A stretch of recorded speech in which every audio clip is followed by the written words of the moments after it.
Hello, আসসালামু আলাইকুম। Welcome to my channel. আমি মাশকুরা আক্তার আবার নিয়ে আসলাম আপনাদের মাঝে আরেকটা নতুন রেসিপির ভিডিও। আমি আজকে 2টা তরকারি রান্না করব। এখানে আমি কেসকি মাছ আলু দিয়ে রান্না করব, এর জন্য আমি মশলাটা বসিয়ে দিয়েছি। একটা ফ্রাই প্যানে আমি তেল দিয়েছি, তারপরে পেঁয়াজ বাটা দিয়েছি। পেঁয়াজটা আমি এর মধ্যে ফুড প্রসেসরের মধ্যে আমি পেঁয়াজটা করি, প্রসেস করি, বেশি ব্লাইন্ডার করি না, মানে ব্লাইন্ডারের মধ্যে দিই না, মানে পানি পানি করি না আমার পেঁয়াজটা। আমি সবসময় মানে এইভাবে রান্না করি। পলা পেঁয়াজ দিয়ে আমি মানে ডিফারেন্ট রান্না করি। এখন আমি এটার মধ্যে রসুন বাটা দিয়েছি, লবণ দিয়েছি পরিমাণ মতো, দিয়ে আমি এই পেঁয়াজটাকে ভালোভাবে ভেজে নেব। আমার পেঁয়াজটা ভাজা হয়ে গেছে, এখন আমি একটু পানি দিয়ে তারপরে গুঁড়া মশলাগুলো অ্যাড করে দেব।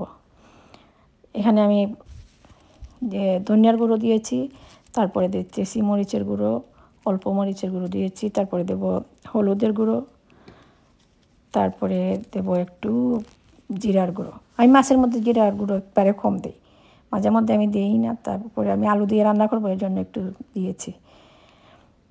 এই দেখেন আমার কেসকি মাছগুলো, আমি এখানে 2 প্যাকেট কেসকি মাছ নিয়েছি। এটা ছোটো ছোটো মানে প্যাকেট, এত বড় না। এটা আমি আলুগুলো ছোটো ছোটো পিস করে কেটে নিয়েছি। এখন আলুগুলো আমি ছেড়ে দিয়েছি। আমার মশলাটা বোনা হয়ে গেছে, ভাজা হয়ে গেছে। এখন আমি একটু পানি দিয়ে আলুটা সিদ্ধ করে নেব, তারপরে আমি মাছগুলো ছেড়ে দেবো। আপনারা আমার সাথে থাকেন, আমার পুরো ভিডিওটা দেখেন, দেখে তারপরে লাইক কমেন্ট করে শেয়ার করে দিবেন প্লিজ। এখন আমার আলুটা সিদ্ধ হয়ে গেছে, এখন আমি মাছগুলো ছেড়ে দেবো। মাছগুলো আমি ধুয়ে রাখছি। খেসকি মাছ মানে আলু দিয়ে রান্না করলে কাসকি মাছ মজা হয়।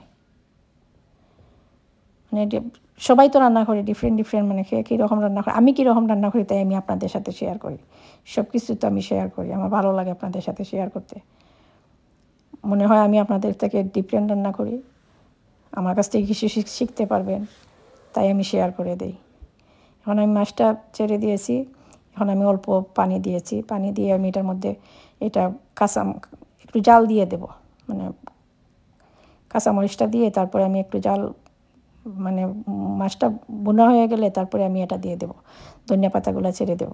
এখন আমি ধনিয়া পাতাগুলো ছেড়ে দিয়েছি, দিয়ে তারপরে আমি 5 মিনিট জাল দিয়ে নামিয়ে ফেলবো। এই ধান আমার হয়ে গেছে, আমার কাসকি মাছ আলু দিয়ে। এখন আমি রান্না করব সিমের বিচি। সিমের বিচির জন্য আমি একটা ফ্রাই প্যান নিয়েছি। ফ্রাই প্যানের মধ্যে আমি তেল দিয়েছি, তেলের মধ্যে আমি পেঁয়াজ বাটা, রসুন বাটা, তারপরে আর লবণ দিয়ে আমি পেঁয়াজটাকে ভেজে নেব। মানে সেম নিয়মে আমি রান্না করতেছি। তারপরে আমি পেঁয়াজটা ভাজা হয়ে গেলে আমি এই গুঁড়া মশলাগুলো অ্যাড করে দেব। আর আমি এদিকে দিয়েছি, এই বিচিগুলো সিদ্ধ করতেছি একটু। আমি অল্প মানে হাফ প্যাকেট বিচি দিয়ে রান্না করব, একটা মাগুর মাছ, এত মাছ নয়, তাই আমি বিচিটা প্রথম সিদ্ধ করে নেবেন।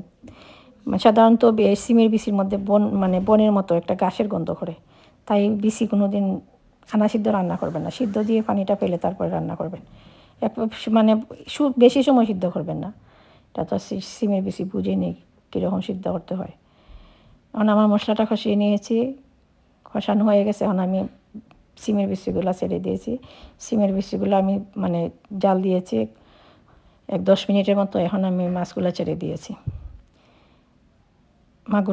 মাগুর মাছ দিয়ে সিমের বিচি মাগুর মাছ দিয়ে অনেক মজা হয়। মানে সব কিছু তো আর সব কিছুর সাথে যায় না, আমরা সিলেটিরা অনেক বুঝি খাওয়ার স্বাদ, তাই আমি আপনাদের সাথে শেয়ার করি। সবাই শিখবেন আমরা কিভাবে খাই। এখন আমার মানে তরকারিটা অলমোস্ট হয়ে গেছে। এখন আমি কাঁচামরিচ আর ধনিয়া পাতা দিয়ে 5 মিনিট জাল দিয়ে নামিয়ে ফেলবো। তারপরে রেডি হয়ে যাবে আমার সিমের তরকারি। কেমন লাগলো আমার রান্নাটা আপনাদের কাছে? যদি ভালো লাগে প্লিজ শেয়ার করে দিবেন। যারা ইউটিউবে দেখবেন সাবস্ক্রাইব করবেন, আর যারা ফেসবুকে দেখবেন ফলো দিবেন প্লিজ, পাশে থাকবেন। ভালো থাকেন, আল্লাহ হাফেজ।